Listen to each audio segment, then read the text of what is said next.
Good morning, good afternoon, good evening, depending on where you're joining us from. Welcome to the panel on Frameworks for Climate Repair, Governing New Climate Technologies and Carbon Negative Development. My name is Linda Muhugusa. Keshav, Arvind, and I will be your Zoom moderators for the session, chaired by Dr. Shaun Fitzgerald and Dr. Antonieta Nestor. Dr. Fitzgerald is the Director of Research in the Center for Climate Repair at Cambridge, where he works to coordinate research, engagement and outreach, policy and teaching on climate repair. A Royal Academy of Engineering visiting professor at the Department of Engineering at Cambridge University, he is part of the Applied Mechanics Research Group, is a fellow at Girton College, and focuses on sustainable buildings. For more than a decade, Dr. Fitzgerald was the CEO of Reading Buildings, a technology company pioneering hybrid ventilation systems. He has published numerous scientific articles on natural ventilation and energy efficiency. Dr. Nestor works as an engagement manager for the Center for Climate Repair at Cambridge and Cambridge Zero. She is a postdoctoral research associate at Lucy Cavendish College, an associate fellow for the Center for International Sustainable Development Law, and a secretariat member at the Climate Law and Governance Initiative. Her research interests are in the fields of climate change, natural resources, and biodiversity, and their interaction with community economic development law, lawyering, and the SDGs. It goes without saying that we are in excellent hands for this session. It is an honor to welcome you all to this fascinating session, and it is with immense pleasure that I hand you over to our chairs. Thank you very much, Linda, for the kind introductions. Thank you very much, everybody, for joining us to this Framework for Climate Repair, Governing New Climate Technologies and Carbon Negative Development. It is a pleasure to introduce you to my co-chair, Dr. Shaun Fitzgerald, who will be introducing the panel today, as well as to tell you a bit more about the Center for Climate Repair at Cambridge. Now, the structure of this session is that we will hear from each speaker, and then we will go into Q&A. And just a reminder, please put your questions on the Q&A section. So Shaun, over to you. Great. Well, a very good morning, good afternoon, good evening, wherever you are. It's fantastic to be with you. I thought it might be helpful to just actually sort of have a few minutes just expanding on what we mean by climate repair. Can I just bring to our attention just something in the news this morning? And this is from a quote from UK Prime Minister Boris Johnson, acknowledging that the G20 meeting, nor the upcoming COP26 summit in Glasgow, which begins on Monday, according to this press release anyway, would stop global warming. And he was quoted as saying, "The most we can hope to do is slow the increase." Well, the Centre for Climate Repair is not just about setting our goals and ambitions to just try and stop the increase at some point in the future. The point about climate repair is that if we look at the state of the climate as it is right now, and will then develop further, certainly over the next 10, 20 years, it is just unacceptable. It's unlivable for certain people. Certainly a number of ecosystems will be destroyed. So the Centre for Climate Repair has been set up with 3 strategic initiatives. And the first one is, I would say, blindingly obvious, which is we've got to reduce emissions as rapidly as we absolutely can. So we've got to stop putting the water into the bathtub. We've got to reduce emissions. But the bathtub is already too full and it's going to get fuller. So initiative number 2 is to drain the bathtub. And that means removing greenhouse gases from the atmosphere in whatever form. That maybe that's nature-based solutions, whether it's engineering, whether it's hybrid, or in all likelihood, actually all of these approaches will be needed at some level. And initiative number 3 is about worrying about the timescales that are going to be involved in certainly reducing emissions and removing them from the atmosphere.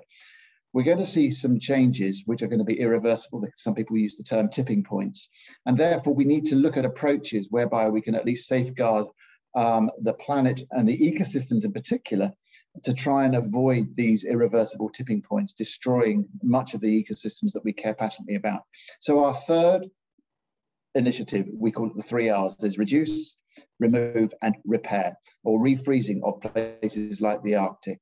And that's what the Centre for Climate Repair is about. We're not here just to try and limit the rate of growth and slow it down. We're absolutely on board to try and do what we can to try and repair the climate so that we actually have a civilization and ecosystems for all. So without further ado, that's what we mean by climate repair. But clearly this morning's session is about looking about the governance issues associated with all facets of that.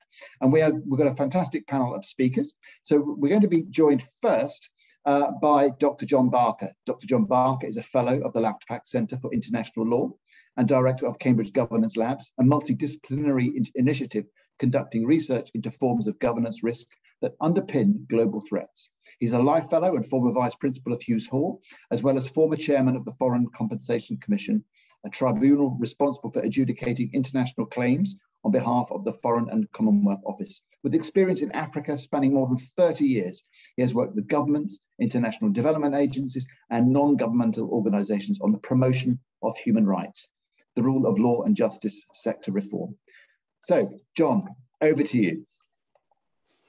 Well, thank you very much, Shaun, and thank you to everyone for the opportunity to speak. It's great to be with you. I'm going to make a few remarks about governance risk in the context of climate change and climate repair, which I hope will provide one or two key takeaways.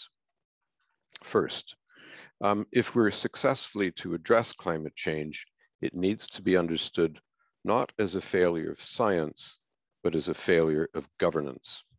In other words, we need to double down on how we organize ourselves as a society and as a single species.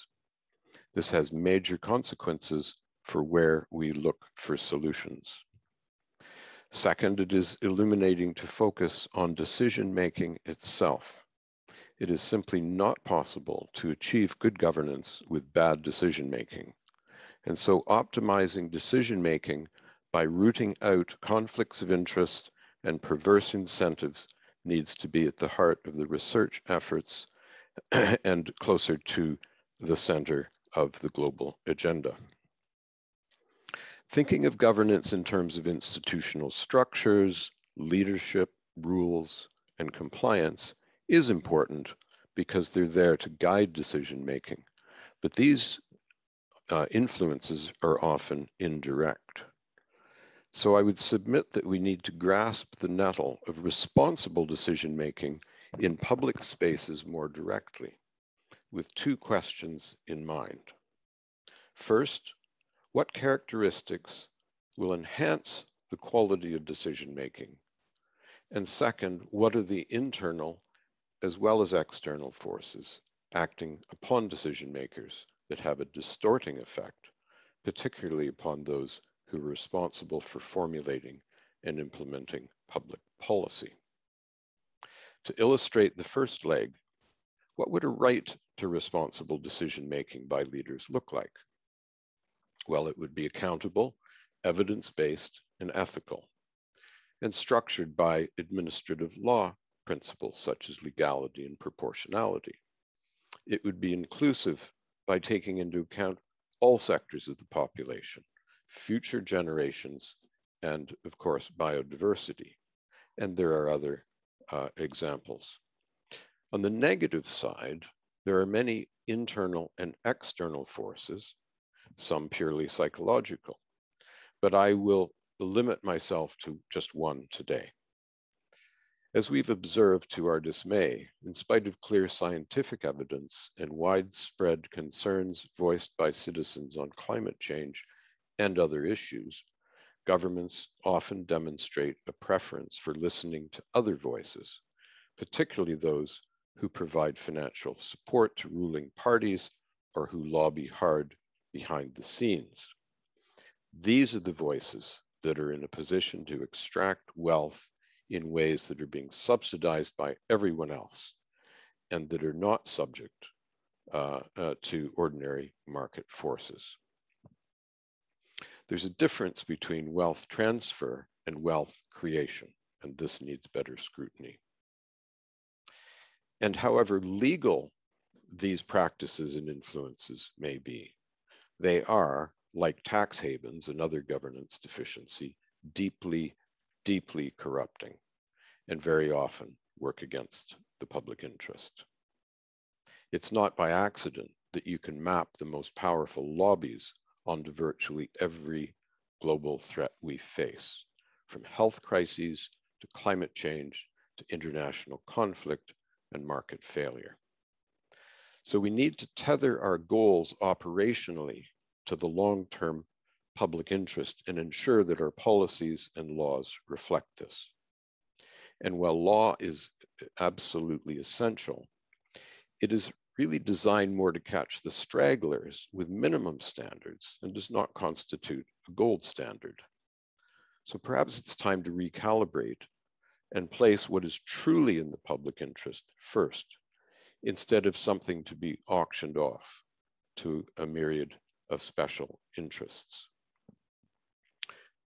Of course, governance deficiencies that create existential and global risks are so deeply entrenched in our societies that they are either less visible or considered intractable. Well, they operate on a different plane from their manifestations, and that makes them more difficult to identify and address, but they are certainly not intractable. We need to drill into the questions of wealth capture and why there's such a destructive mismatch between risk and responsibility. We've allowed risk and costs to be externalized to the point of producing a runaway train, and we're now seeing the effects. A quick word on geoengineering before I conclude. My greatest concern is not so much a misunderstanding of its role or even generating complacency, but the following. Those industries that already have well-established machinery in place to influence decisions in the capitals of the world will find it easier to sell expensive, unproven climate solutions on a global scale, exposing populations to unwarranted risks and diverting into their pockets funds better used elsewhere. That by itself is a good reason why such technologies need to be rigorously tested by independent scientific institutions for efficacy, safety, and economy, which is why the Center for Climate Repair has such an important role to play.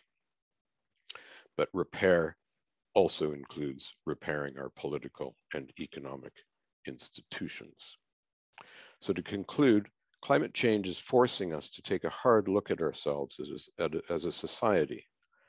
If we make changes that reduce governance risk in order to protect the planet, including removing negative influences on our political leaders and political choices, then we may well see other global threats recede at the same time. Thank you. John, thank you ever so much indeed. These are sobering words indeed. And as John has eloquently put it, actually, the whole governance issue of facets of climate repair mean that the whole enterprise of a Centre for Climate Repair has to be and is completely multidisciplinary. So it is not just the physical sciences, it's the social sciences, it's the business school, it's history, learning from history as well. So really, truly multidisciplinary and international, working across the globe with coordinating universities and other research institutes. So we're going to follow this, John, thank you very much indeed, with Vedantha Kumar. Vedantha Kumar is climate manager at the Children's Investment Fund Foundation. Previously, he was head of transport and industry within the Department for Business, Energy and Industrial Strategies International Climate Strategy Unit, where he was responsible for developing and strengthening international coalitions that aim to accelerate the decarbonisation of global transport and industry emissions, with COP26 a key milestone. He's also a policy fellow here in Cambridge at the Centre for Science and Policy. Vedantha, over to you. Thank you so much, Shaun, and thanks for inviting me to speak. I'm really delighted to share the panel with such amazing speakers, and actually, real kudos to the work that Shaun and others have been doing to develop this centre, which is critical. We have to, at this stage, just try everything we can to avert what is a really deepening climate crisis. A little bit about CIF. So we are one of Europe's largest climate funders with global reach. So we fund in India, China, Latin America, and elsewhere. And I manage specifically our carbon market strategic litigation portfolios. So 2 portfolios, around 100 million. And the question, those two, which seem quite separate, really come together on the question that I'd love to talk about today, which is, what's the role of removals in corporate net zero commitments and transitions?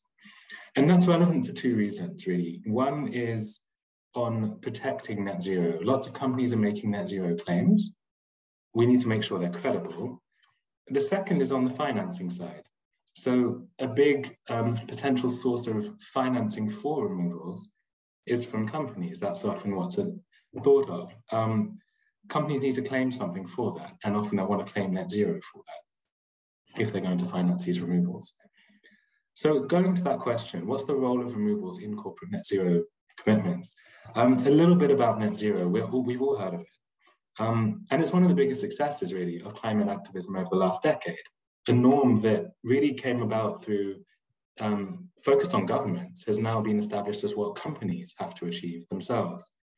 And 1/5 of public companies already have net zero commitments. It's only growing as well, and for a variety of reasons: shareholder pressure, external PR, employee retention, the threat of litigation, potential laws that are coming down the chain that we see enforcing net zero transitions on companies. Something to celebrate, but there have been some bad eggs. There have been some real problems here. And the big one that comes to mind is Shell. Shell, huge emissions, 3% of the global total, more than Russia. And its initial net zero plan, signed off by shareholders, basically involved a huge amount of bioenergy with CCS, BECCS. That BECCS would require the landmass of the entirety of Brazil, not just the Amazon, but the whole of Brazil. And while Shell would keep producing oil until the end of the century, and it would be a net zero company, apparently. And that plan was shut down by the Dutch courts early this year, and Shell being forced to halve their emissions by 2030. But it brings to life the key question: what is the net in net zero? If all companies are going towards net zero, we need to know what that net is. We need to know what the role of removals are in that net. And again, to bring that home, in the net zero, there are 2 parts, right? There's the emissions reduction, and then there's the removals that ideally you add up to the emissions reduction, you get a sum of 0. There are no laws there at the moment that set out the size of that net, the role of negative emissions. And this void creates confusion and a plurality of opinions. So you have some who say no negative emissions at all, companies should never use them. You have others like Shell who go the complete other end of the spectrum and suggest something that is totally implausible. So how do we fill that void? That's really the question that myself and others, a lot of our partners, are trying to grapple with. And the basic game plan, as far as I can see and what I'll sketch out now, is this. So civil society, in its broadest sense, develops norms, norms that answer that question. We try and build consensus around those norms, and then those norms become de facto rules that regulators apply, and that we can then enforce through the courts. So just a little bit on how we're developing those norms at the moment. There are 2 key initiatives. There are many, but 2 key initiatives are mentioned. One is the Science-Based Targets Initiative, and the other is the Voluntary Carbon Markets Integrity Initiative. So SBTI and VCMI. SBTI, what's that? Well, it's become the go-to place for net zero guidance, endorsed by the UNFCCC Climate Champion. And it's just released a net zero standard.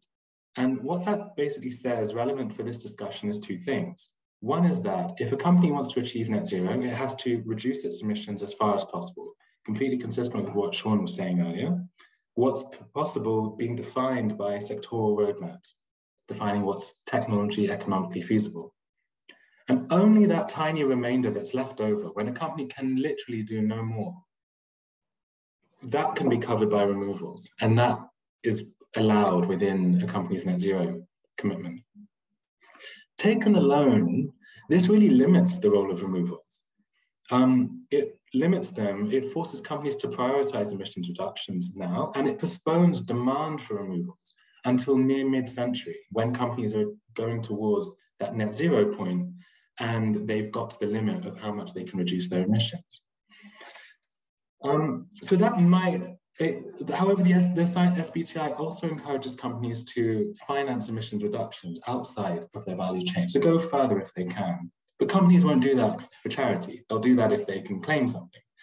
And VCMI comes in there. So CIF has co-funded it with the UK government. A number of governments have been involved, as well as other civil society groups, IPLCs and others.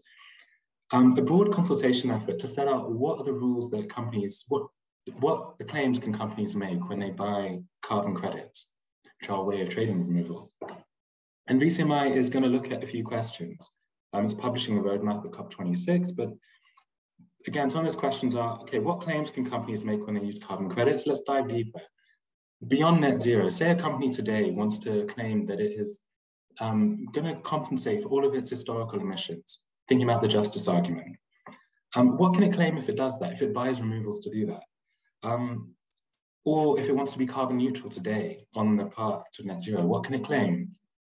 And what credits can be used for those claims? And all removals aren't all born the same, right? If you plant a tree, that's different to if you, the permanence of that is likely to be less than if you have really good storage of carbon, geological storage underground. So with that guidance, those two initiatives, we need to work with regulators, and that's something that we're looking at. Financial regulators, advertising regulators, international standards, and emissions trading systems that are regulated, like the UK emissions trading system. It's just published a consultation to look at the role of removals within that system. And then we go to litigation again, going all the way back to the Shell case. That case is really powerful. It's the first time we forced a company to shift its conduct and to implement a transition plan to reduce its emissions. But the courts didn't know. They just said you need to reduce halving emissions by 2030. It didn't answer the question of the role of removals within that. And with this guidance, with these norms, we might enable the court in the future to say, Shell, not only do you need to reduce your emissions, this is the proportion of removals you can use, this is what you need to do in terms of reductions. So I'll finish there. Just a couple of concluding thoughts. Like there's been a lot of skepticism about the reliance on negative emissions by companies because they flagrantly misused it. And it's so critical that we have this initiative, Centre for Science, the Centre for Climate Repair, to try and work out, put some framework and some guardrails around it and enable this potentially essential technology to scale up. And with net zero becoming a focal point for companies, we need to develop the norms and enforce the norms that govern what that looks like in order to be totally credible. So I'll stop there. And thanks again. I really look forward to the discussion and the other panelists. Vedantha, thank you ever so much indeed. There's a lot of food for thought there in terms of actually philosophically why companies are even wanting to do this. And actually it comes down to the values, not just in terms of what people can claim, but there's some very deep issues at stake here. Right, we're going to follow that with a talk by Daphne Wysham. Daphne is the Chief Executive Officer of Methane Action. Now, for 20 years, Daphne was a fellow at the Institute for Policy Studies in Washington, DC, where she founded and directed their Climate Justice Program and served on the executive committee of the board of directors. Her team's groundbreaking research drew attention to the disproportionate ratio of fossil fuel investments by international financial institutions, the World Bank in particular, and resulted in world leaders, including former Vice President Al Gore and members of the US House and Senate, calling for reforms. Daphne, over to you. Thank you. It's an honor to be here, Shaun, with all of these esteemed guests. Thank you for the invitation. So as Shaun mentioned, I'm the CEO of Methane Action. And as Vedantha was discussing, one of the issues that we're focused on is negative emissions technologies, although this is focused primarily on methane. As you all know, at roughly 1 degree Celsius, our house is on fire, as has been said by the youth. But, and most of us are familiar with the CO2 curve that is rising rapidly. But if we include methane in that CO2 curve and its global warming potential, we're already at over 500 ppm CO2 equivalent and rising. So clearly negative carbon technology is necessary along with carbon drawdown, to bend down the curve of greenhouse gas emissions as they relate to CO2. But now with methane levels rising astronomically and at a rate that's apparently happening faster than methane can be oxidized naturally in the atmosphere, we also need to be focused on bending the methane curve down and do so quickly. And if we succeed, we may buy the precious time we need to work on the numerous other ways in which we need to extinguish our planetary fire. So at Methane Action, we are a nonprofit. We've only been around for roughly a year. And our goal is to identify solutions that can rapidly reduce atmospheric methane concentrations to pre-industrial levels and ensure their implementation for the benefit of present and future generations. Methane Action's goal is to see atmospheric methane cut in half from its current dangerous 1.9 parts per million to below 1 part per million within a decade, thereby significantly reducing global warming. You can find out more at our website, which is methaneaction.org. Fortunately, we've got the wind at our backs, especially at this COP, which is being called the Methane COP. Policymakers have finally swung into gear to cut methane emissions. In May of this year, the UN Environment Program suggested that we could cut man-made methane emissions by 45% by 2030. And then in September, the US and the EU issued a joint pledge to cut methane emissions by at least 30% below 2020 levels by 2030. Now, the challenge is to go much further than this methane pledge, and at least as far as the UNEP target of 45% below 2020 levels by 2030. And that's where Methane Action comes in. I'm happy to share with you that just in the last few days, Capitol Hill has issued a bill. The US Congress has issued a bill that includes a methane fee that would charge oil and gas companies $900 per metric ton of methane emissions over certain thresholds starting in 2023. And this fee goes up as high as $1,500 a ton. Even more importantly, that committee approved provision, if enacted, as we expect it will be this fall, would direct the Environmental Protection Agency to use some of the proceeds from that fee for developing and deploying methods of removing legacy greenhouse gases emitted by oil and gas operations. So we are, at Methane Action, we're going to be working as hard as possible to make sure that both that EPA regulatory structure is tightened and that that methane fee continues to move forward in the Senate. We are also proud that we have been able to issue several sign-on letters that have called for endorsement of methane removal that support rapid methane emissions control and R&D for methane removal, and to develop a global governance framework for methane removal that have been signed on by the likes of Michael Mann, the indigenous leader Tara Mustonen with Snow Change, who heads up a group that's very active in the Arctic, and an array of other scientific experts from around the world. But of course, anthropogenic methane emissions are roughly 60% of overall atmospheric methane emissions.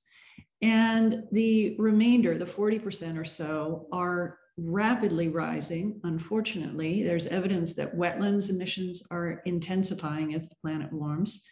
And of course, the permafrost, as it melts, is releasing quantities of methane that are quite alarming.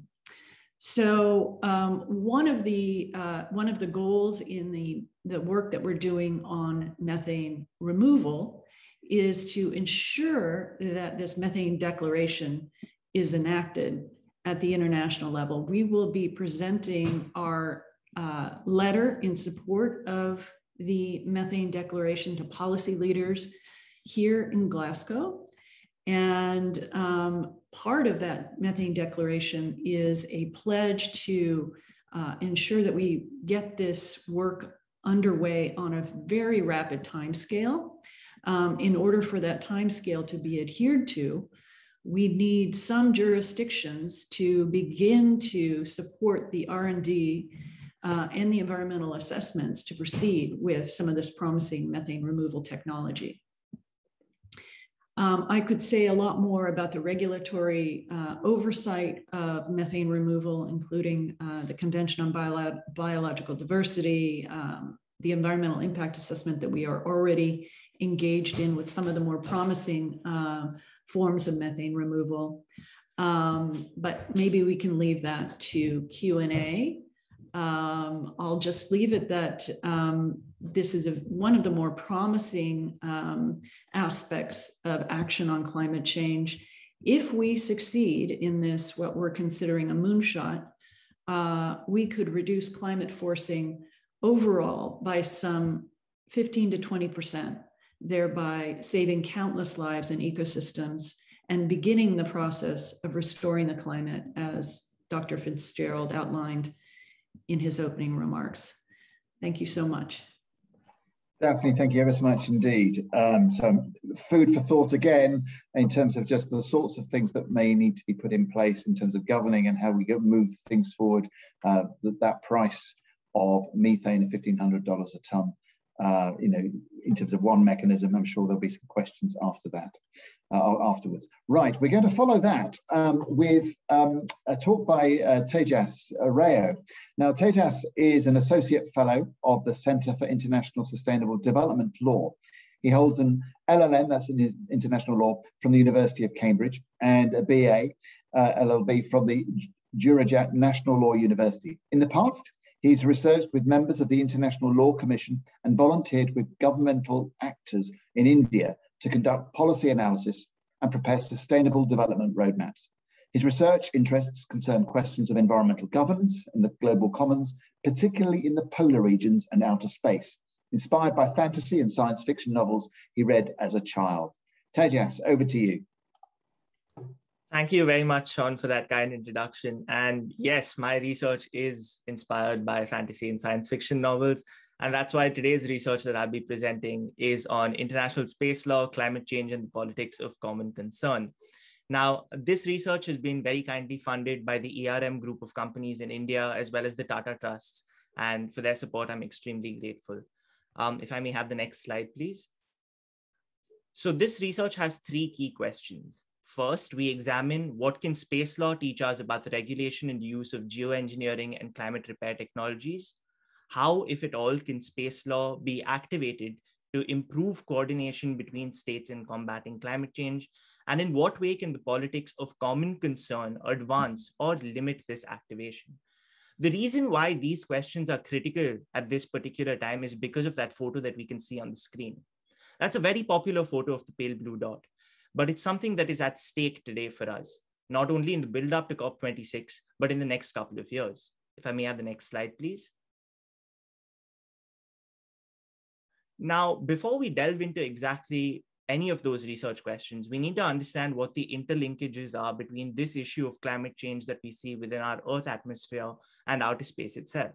And there are two key ways in which these two issues intersect. First, of course, we have the use of satellites and space-based technologies that advance innovations on the Earth system, which is one thing that that is promoted within the Sustainable Development Goal number 13. And what we can particularly see is that there are a couple of satellites that are utilized that provide key functions and key informations for decision-making on Earth itself. These are remote sensing satellites, communication satellites, weather satellites, as well as global navigation satellite systems. We see that these satellite systems help state actors and non-state actors take decisions about water resource management and natural resource use on planet Earth itself. But we equally have this issue of geospatial engineering, including the innovative idea of putting up a space shield to prevent damage to the ozone layer any further. It's one of those things that's been discussed heavily within the science sphere as well as within the outer space community to understand in what way these need to be regulated. More critically, however, we have the issue and the concern of space debris. Now, the photo on the left is a piece of artwork that shows you the amount of space debris that's been accumulating around planet Earth. And while it is exaggerated, it's not far away from what real truth is. The reason why this is a problem and this is a danger is because of the fact that it could lead to the Kessler Syndrome, which is a series of collisions that is caused by increasing amounts of space debris in lower Earth orbit. Together, the effect of the Kessler Syndrome is that leads to ozone depletion, which is clearly of concern to us today. Yeah, the next slide, please.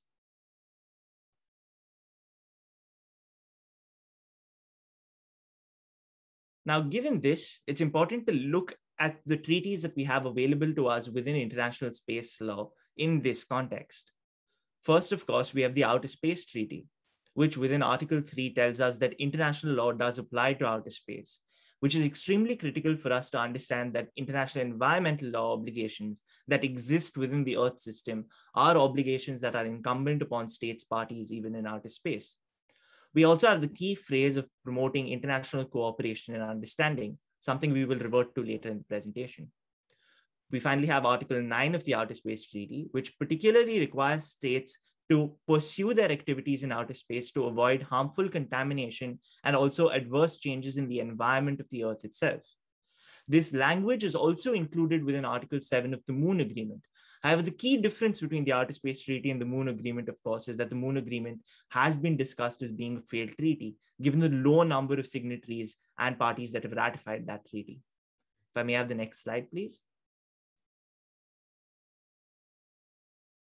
We can then turn our attention to principles relating to remote sensing of the Earth from outer space, which within Principle 1 itself states that the purpose of this remote sensing must be done for the purpose of improving natural resources management, land use, and the protection of the environment, which is also very much in accordance with the ILA guidelines that were recently adopted. We also have Principle 10, which re-emphasizes this, but also says that states must share information and disclose information where they come up with where they realize information that is capable of averting any phenomenon harmful to the Earth's natural environment. If I may have the next slide, please. Now, while we can see this focus on the environment continuously between the outer space treaties and the principles to which we have referred to above, the space debris mitigation guidelines, which, as I identified a cause of concern earlier, is one that stays far away from this. In fact, it says that an increased risk of collision could pose a threat to space operations, clearly moving the focus of the space community and the space law community away from the space environment and more closely to how it would affect commercial and private activities within the outer space regime. And now this is important because of what we'll see in the next slide. If I may have that, please.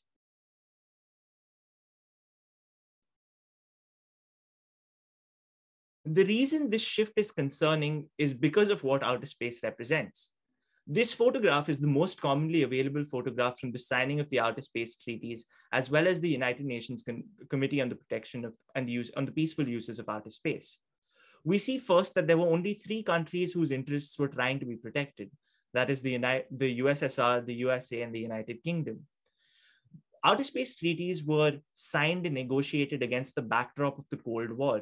And this contestation and concern that was there, that space could become a sphere for proxy war taking place, was one that delineated the way that the space treaties were actually engaged.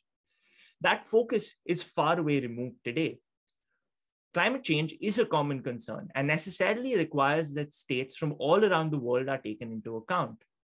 It cannot be the interests of a few states that are taken into concern when new space instruments are negotiated, or when existing space treaties are activated to ensure environmental protections can actually take place in a more successful manner.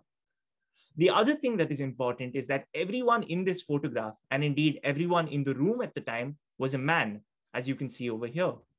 This gendered perspective and this notion of power that exists within outer space activities and the use of space as a power regime is one that reinforces the patriarchal understanding of human beings in their relationship with the environment, one that necessarily needs to be destroyed or reconstructed from below in order to ensure the equitable access of outer space to all humankind and not just the province of all mankind exclusively.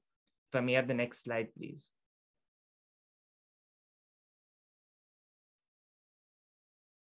So while space can be a place that can activate action towards mitigating the impact of climate change and towards regulating all of these technologies, it does lead to certain legal and normative policy questions for us. The first is, does the precautionary and preventive principles, which apply clearly to outer space, as we found out through Article 3 of the Outer Space Treaty, mean that states must stop innovating in outer space or continue with them? We are uncertain today how the element of risk is defined therein, and that is an area that is particularly relevant when states are trying to use outer space as a forum. We must also understand how states must confront the increasing commercial and private use of outer space, and how the international legal fraternity deals with this rebalancing of the politic that needs to take place. We've also learned that because of the legal regime that currently exists, and because there are principles for the natural, for remote sensing and for the use and promotion of natural resources management in a more equitable manner, there is something there within outer space law that can help us regulate the way geoengineering and climate repair activities take place.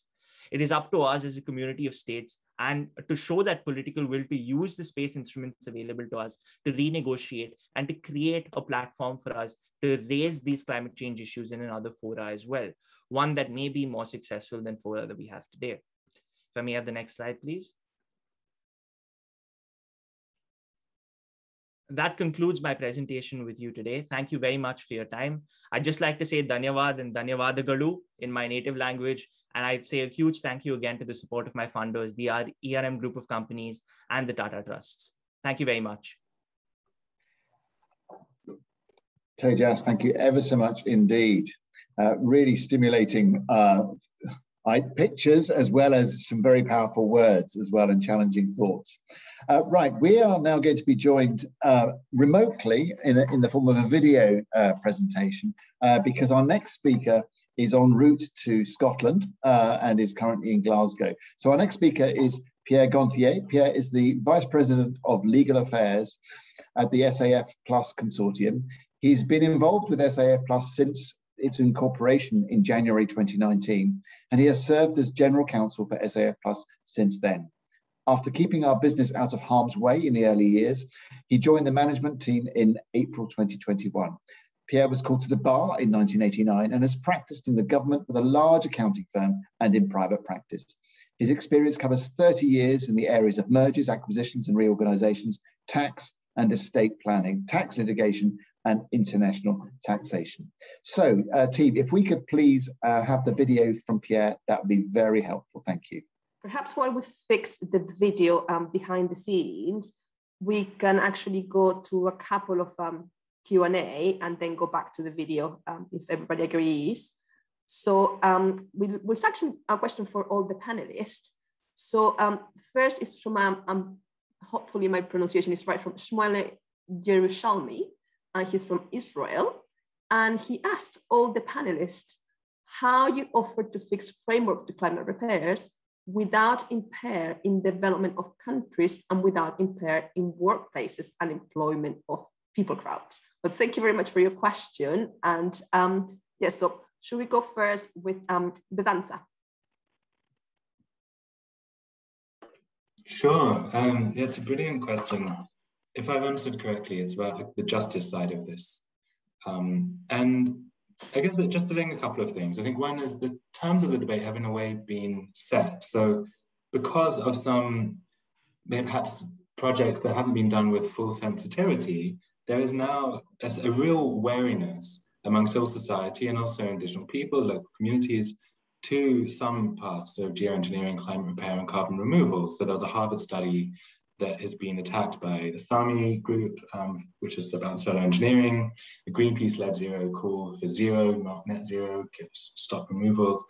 And I think what we need to do is try and shift the terms of the debate from an or, so either you reduce your emissions or you do this stuff, to an and.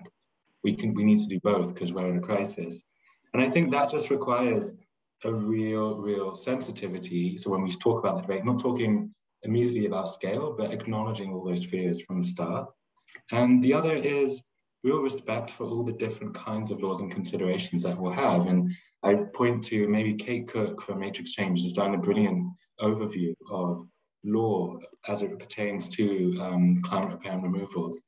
And that gives you a really good sense of the different considerations that we'll need to take into account. Those might be two starting points. I'll pass on to others. Thank you. John, would you like to answer the same question? Thank you. very briefly, one word being inclusiveness addresses some of this concern, and that does need to be in the DNA of decision making. Secondly, diversity itself has been shown time and again to be a strength in collective decision making and in bringing together different perspectives. That is a huge asset when you bring in indigenous views or and certainly other understandings of the relationship between mankind and the environment. But I'll just leave it there because there's others that might have contributions to make. Thank you. Daphne, would you like to answer that question? Yeah, I'd like to adopt a frame that our board member, Rob Jackson at Stanford, has put out there that I think is a very useful frame. And it also is echoed in the Convention on Biological Diversity, which is the obligation to restore ecosystems to their natural state. We rarely think of the atmosphere as an ecosystem, and yet it is very much out of balance right now. And so, as opposed to the term geoengineering, which I think encompasses a much broader array of interventions in the climate system, I think of methane removal as a way of restoring equilibrium and returning methane to pre-industrial levels that humankind has survived.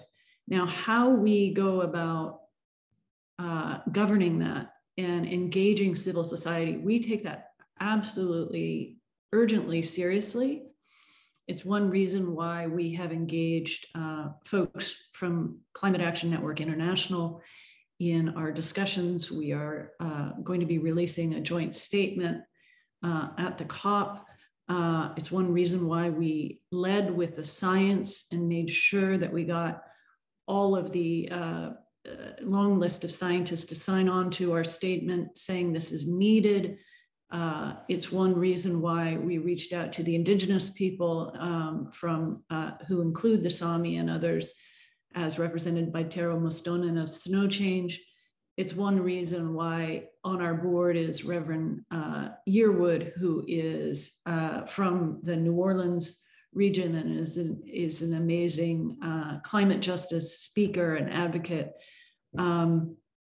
We cannot do this with science alone. We absolutely must engage civil society in a respectful dialogue. And we also must engage global governance in ensuring that all international law, whether it's the law of the sea, Convention on Biological Diversity, the Montreal Protocol, all of these international treaties need to be upheld as we proceed with both caution and urgency. Thank you very much, Daphne. And Tejas, would you like to answer the question as well? Yeah, absolutely. I think, like Vedantha said, there is a key justice element in all of this. And I think that with all of this work that we do on climate repair and ensuring that we move towards a more equitably accessed environment for all of us, I think one of the things that we can do on Earth itself is the recognition of the fact that all of these opportunities to save the environment or to participate in climate justice are means of ensuring that there is work and employment for people. If we move financial capital towards all of these activities and away from other activities that are taking place on Earth, we will create employment and create access spaces for individuals to participate in this cause while ensuring that their livelihoods remain sustainable for all of us. And thereby doing, we ensure that there's a sustainable livelihood for future generations as well. We can see this in the space regime as well, right? Because the creation of the outer space regimes and the creation of space activities led to this massive financial capital being moved into outer space activities and into remote sensing activities.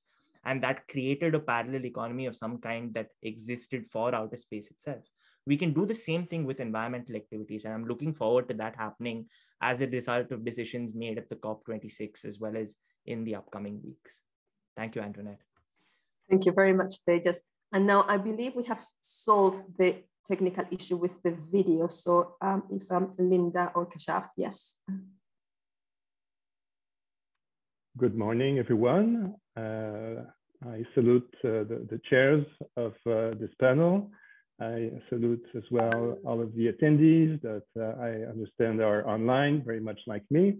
I couldn't be live with you this morning, but I am very, very glad I was made able to give you a good idea of the presentation I would have liked to given you in a more direct fashion.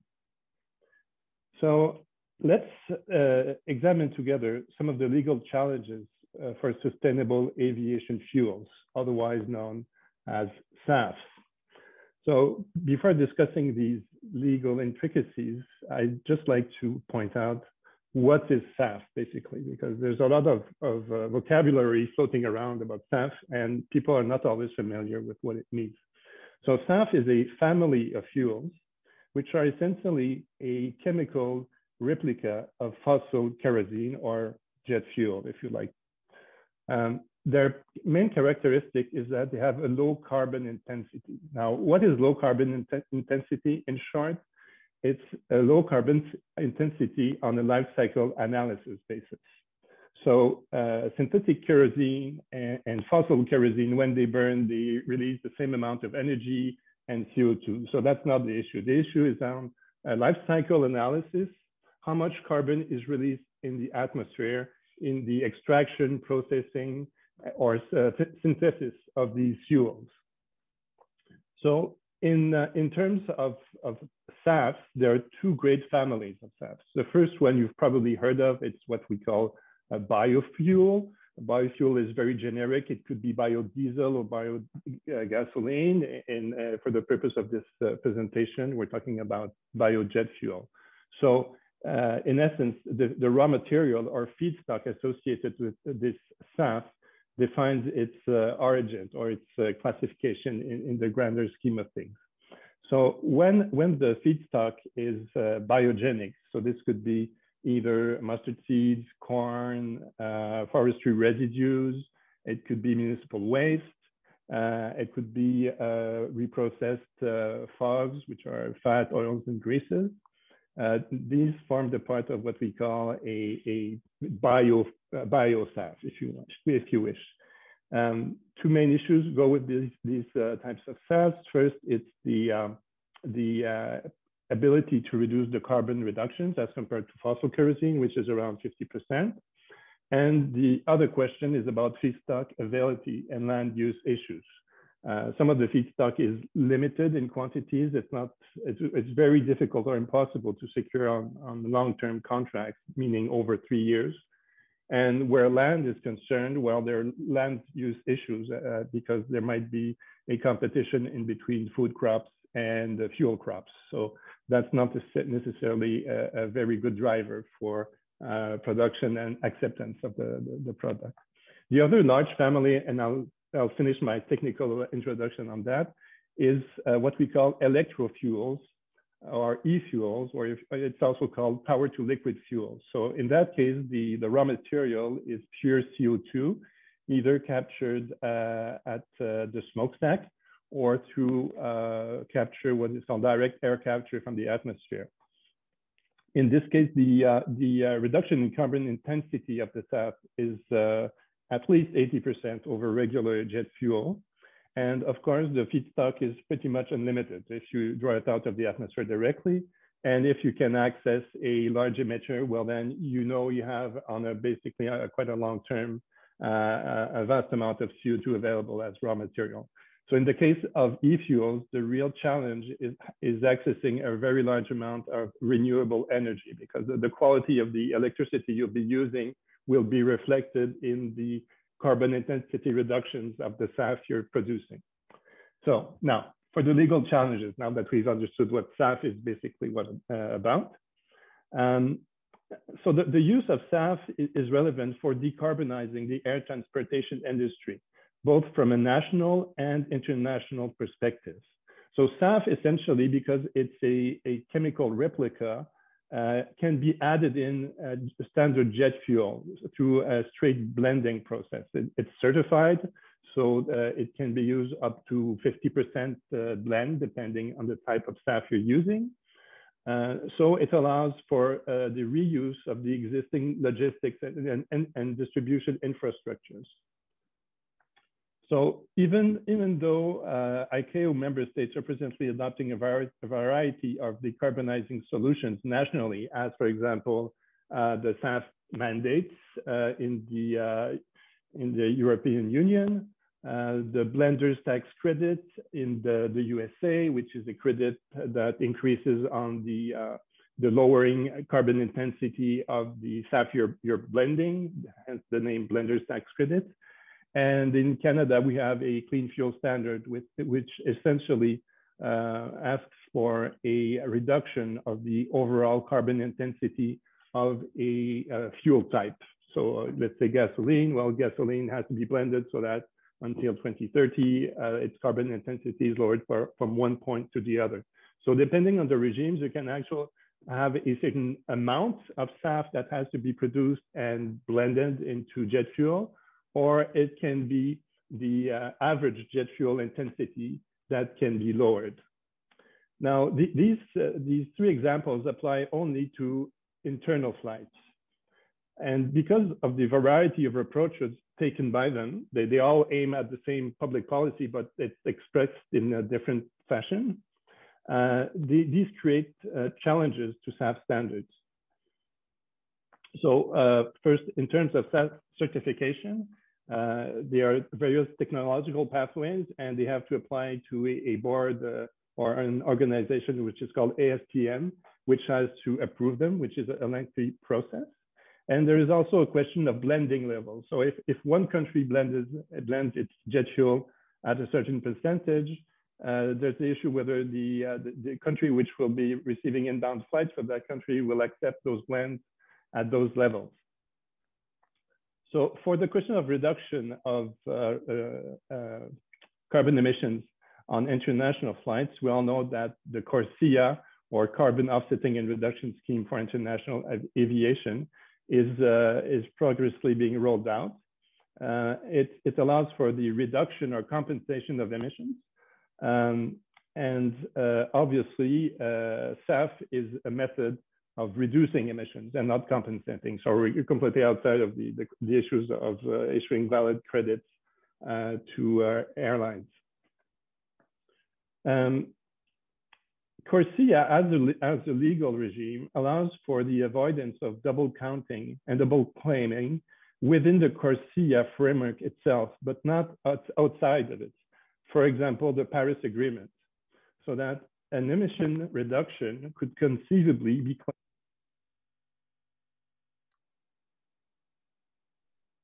We'll just have to cut the video a little bit short, but will be available on the website for all of us to see the whole this whole presentation. So now we have a few questions, and one of them actually it might have implications for the rest of the world in relation to methane. So Daphne, what are the implications of a methane fee being approved by Congress? Well, as you know, the EU has a border carbon adjustment that they have agreed to. The US has yet to put in place a border carbon adjustment, but if this methane fee survives in the Senate, I would anticipate that the US would also put in place a border carbon adjustment, which would potentially reverberate on other countries that are engaged in trade with the US, which would mean that essentially the border carbon fee, the border methane fee would start at $900 a ton in 2023 and go up to $1,500 a ton in the next few years. So that has interesting potential for global gas markets. It'll be interesting to see how that plays out over the next few weeks. Thank you, Daphne. Now I have a question for everybody on the Q&A. So this is Paloma Romero from the University of Cambridge. She's an LLM candidate. And she indicates, as mentioned, law is essential to assist in the governance risk within climate change and climate repair. what would be the next steps that lawmakers should take into consideration to achieve such a goal? And how will governance risks be addressed in the negotiations during COP26? So, John, should we start with you? Yes, thank you very much. Very good question. Operationalizing some of the solutions to governance risk does mean drilling into some of the mechanics, really from a larger perspective. In terms of the upcoming COP26, there's going to be some big questions relating to the interface between the civil society groups, the NGOs and so on that are there, and predominantly in the second week, and the hard negotiations taking place in the first week. So just sort of narrowing to what's going on up in Glasgow now, there are strenuous efforts to be represented and have voice, but there's also good indications that what goes on behind the scenes and the mandates of each of the representatives of the state's parties is highly problematic. And really, this comes down to the question of governance in the larger sense of are governments listening to which voices, which is something that I addressed earlier.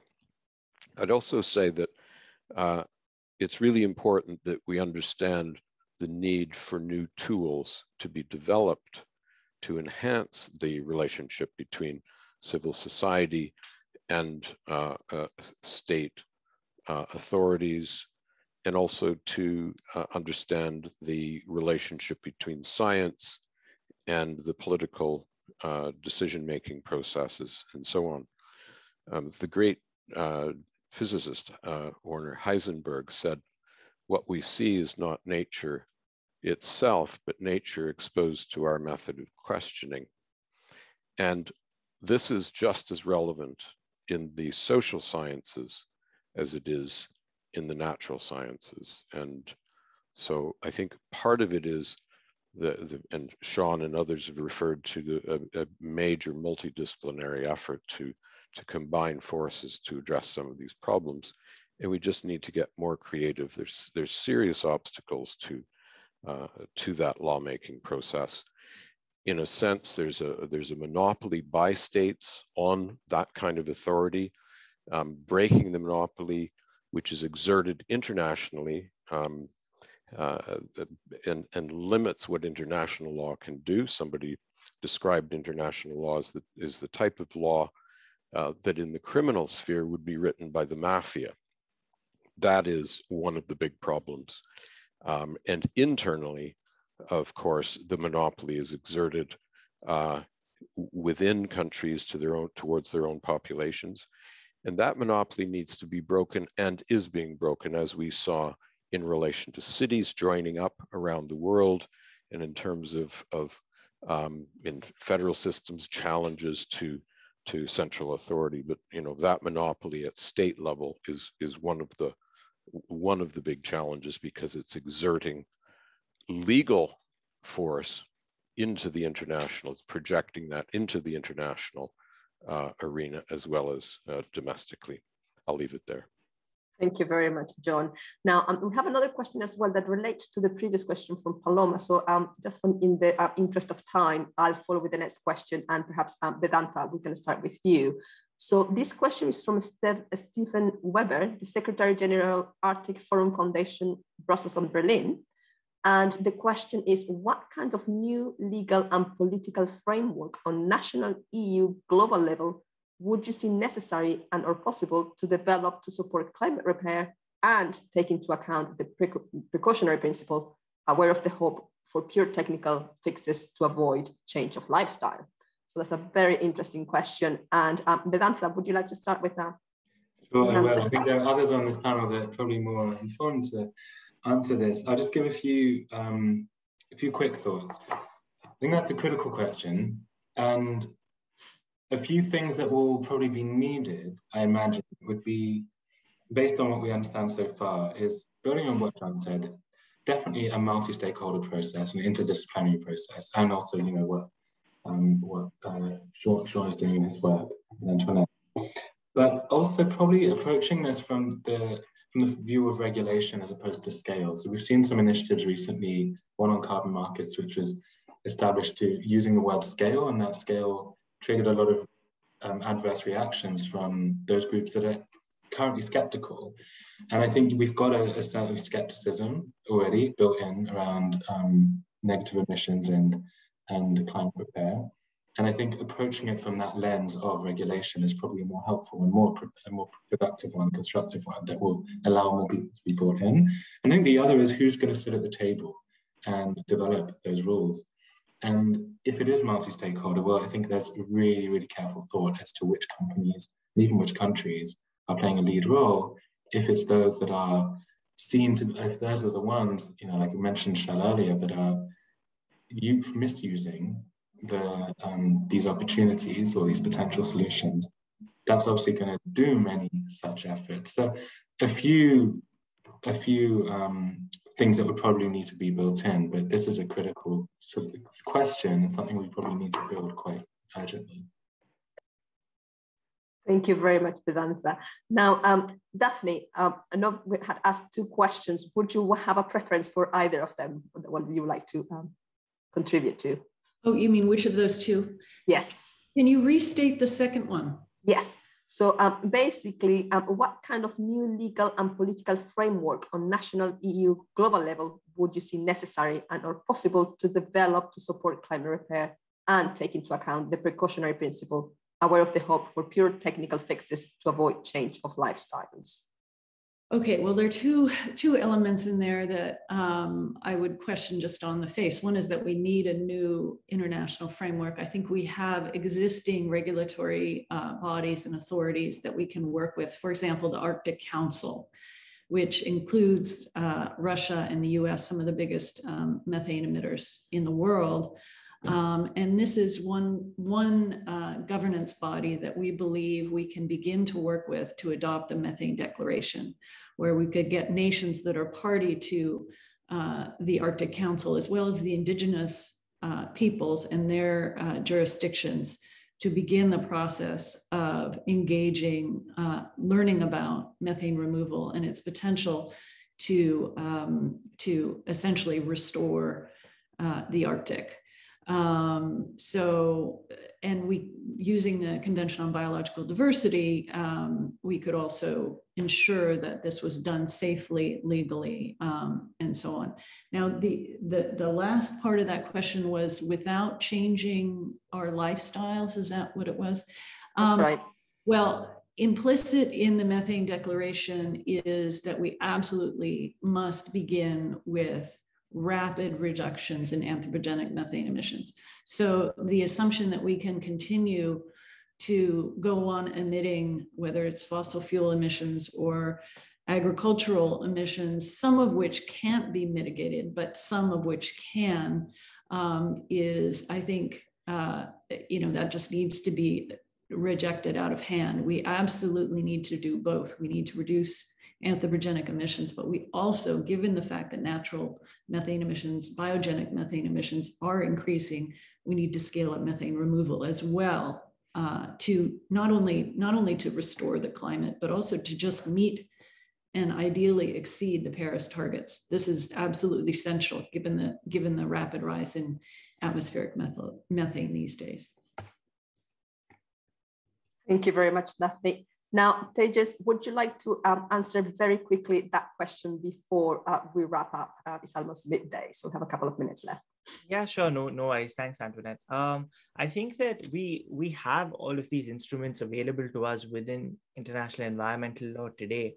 And while it is helpful and it is positive to look forward to new instruments and to new declarations, I believe that perhaps relooking at the current available law and the current available principles of international environmental law, including precautionary and preventive principles, and getting clarity with how those intersect with the specific regimes that are available to the Arctic, to the polar spaces, to the law of the sea. And even the atmospheric work that is being done at the International Law Commission may actually prove to be the solution that we're looking for.